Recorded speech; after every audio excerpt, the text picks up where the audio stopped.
խնդրեմ ներկայանաք։ Բարև ձեզ, Յակոբ Բադալյան, իմ հոր վերաբերյալ ու իմ խավորի վերաբերյալ ու մնացածի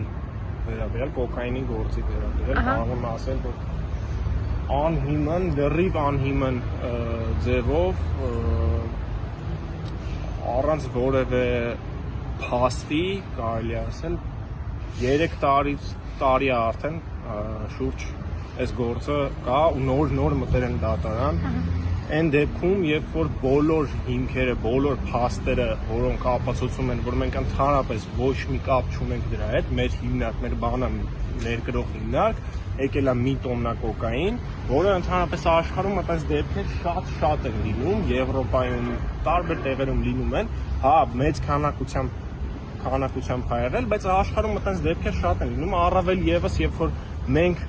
դա գնացել ենք, հանձնել ենք իրենց,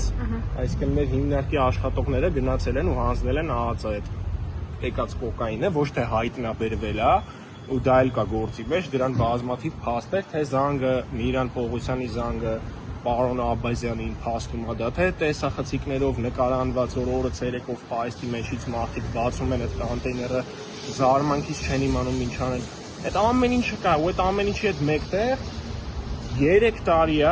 3 տարուց ավել է, ես իմ հորը չեմ տեսել Հայաստանում, ստիպված եմ եղել գնամ Ռուսաստան, 2 անգամ գնացել եմ Ռուսաստան, որ կարողանամ հորս տենամ։ Ու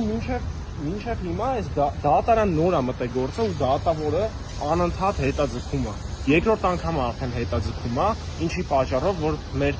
որոշ մեղադրյալներից չեն գալիս դատի, չգիտեմ ինչ պատճառներով, ես նրանց հետ կապ չունեմ, ես խոսում եմ կոնկրետ իմ հոր վերաբերյալ, որ ինքը համաշխարհային հետախուզման մեջ է, այն բանի համար, որի հետ ընդհանրապես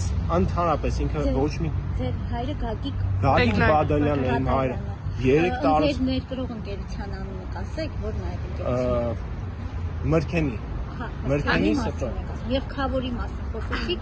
Միրան Պողոսյանը, այո, իմ խավորն է,